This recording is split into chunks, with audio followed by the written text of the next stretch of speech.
What would you do if you only had half a sandwich, but met someone hungrier than you? A young homeless girl sits on a park bench, clutching her only meal of the day. Across the street, Captain Garrett Fleming, one of the first black pilots to break barriers at a major southern airline, watches from his car after another long flight. The girl's name is Amara, and she's about to make a decision that will attract the attention of a tech billionaire and change her life forever. Have you ever given away something you desperately needed? Most of us like to think we're generous, but when you're already surviving on scraps, share becomes an act of pure courage. What Amara did next was witnessed by dozens of people in that bustling city park. Some shook their heads in disbelief. Others stood in silent admiration. But one person who saw her selfless act was moved enough to post about it online. Within 24 hours, a black SUV would pull up to that same park bench, and everything would change. If you ever wonder whether small acts of kindness really matter, this story will restore your faith. Hit that like button, because you're about to see how one sandwich created a miracle. Captain Garrett Fleming wasn't just any pilot watching from that car. He was a living legend who'd fought his way into the cockpit when most airlines wouldn't even let black men work as baggage handlers.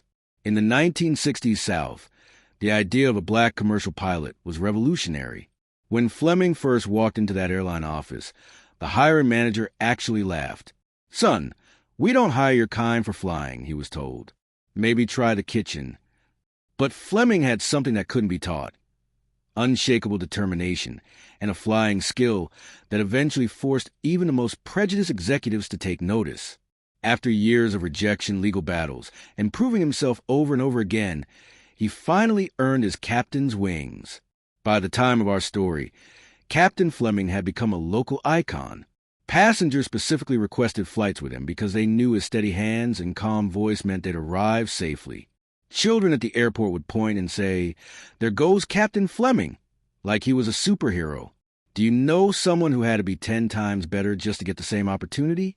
Fleming understood that burden intimately. But here's what made him truly special. Success never made him forget where he came from. After those grueling late-night flights, when most pilots would head straight home to their comfortable beds, Fleming would drive through the city's forgotten neighborhoods. He'd see people who reminded him of his own struggle, people who needed someone to believe in their potential. The city park had become one of his regular stops, not because he was looking for recognition, but because he understood what it meant to be overlooked, to be told you didn't belong, to survive on hope when everything else was running low. Fleming had learned that strength wasn't just about breaking barriers. It was about helping others find their own way through the walls they faced. He had no idea that philosophy would be tested by witnessing something extraordinary. The city park wasn't your typical playground.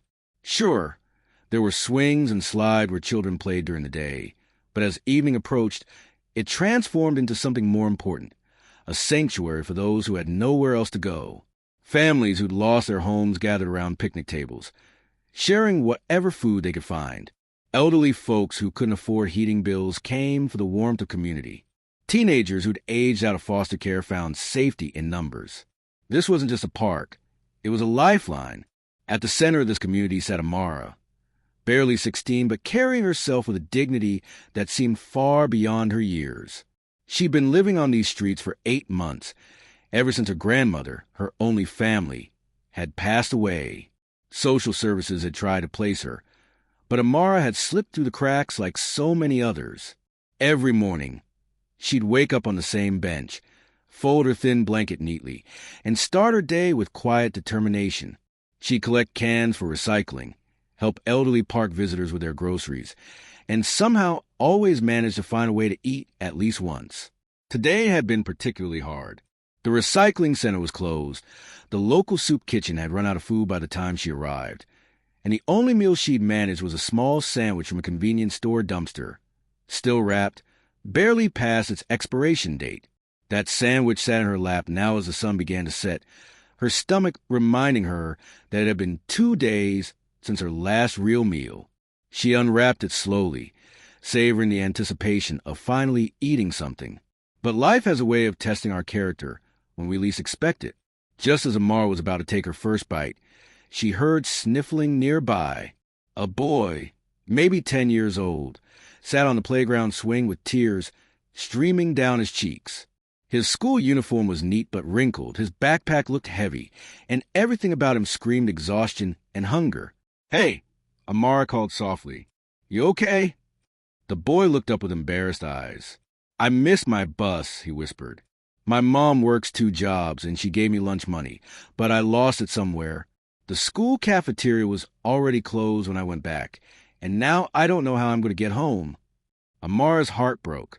She recognized that particular kind of desperation, the kind that comes when you're too young to solve your own problems, but too proud to ask strangers for help.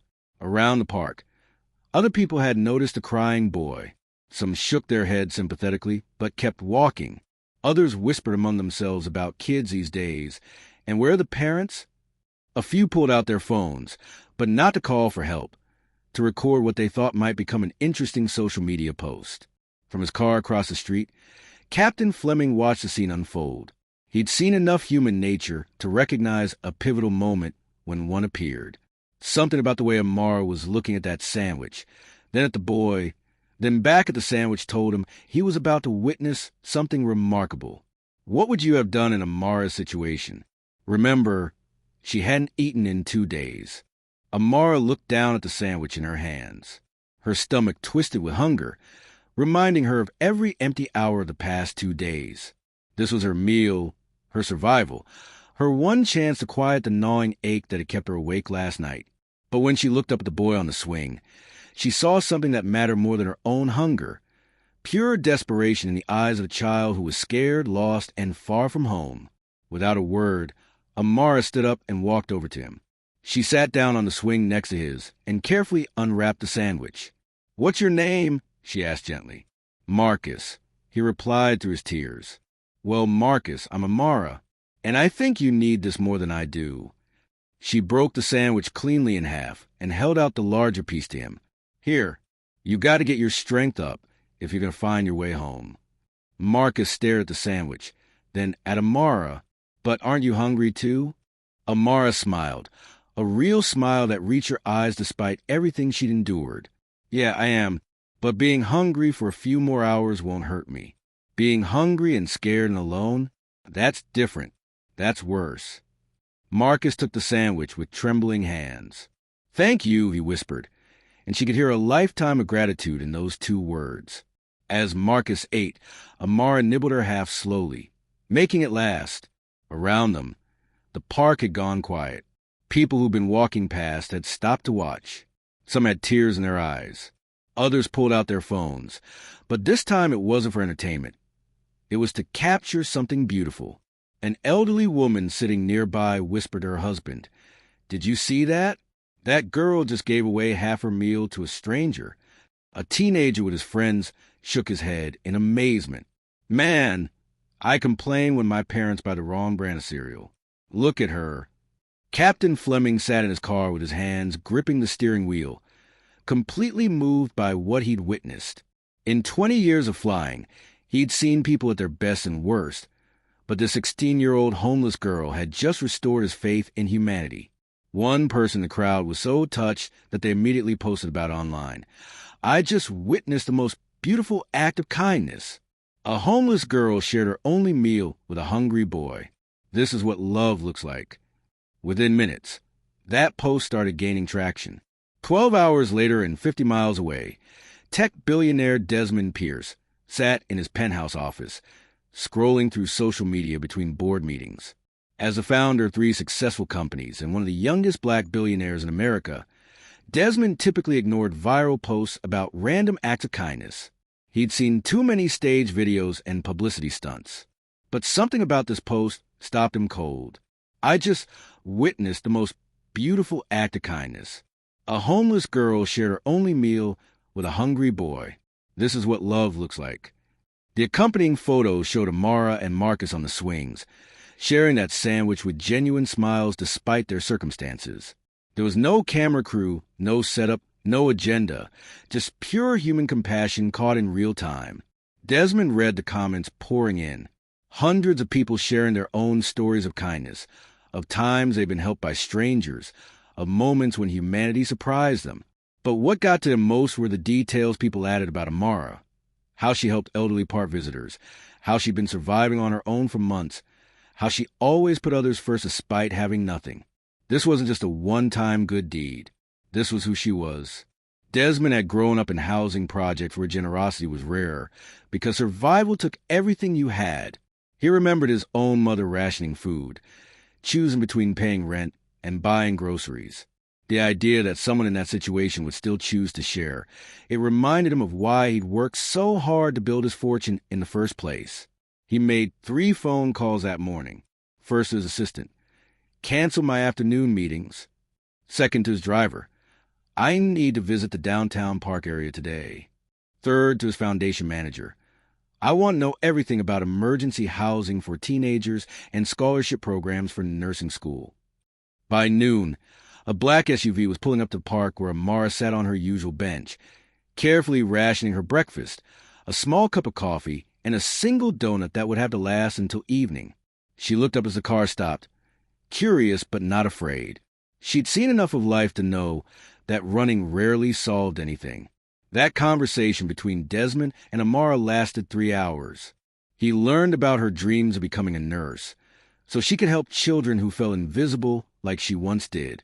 By evening, Amara had a warm meal, clean clothes, and safe housing. By the end of the week, she had a full scholarship fund established in her name.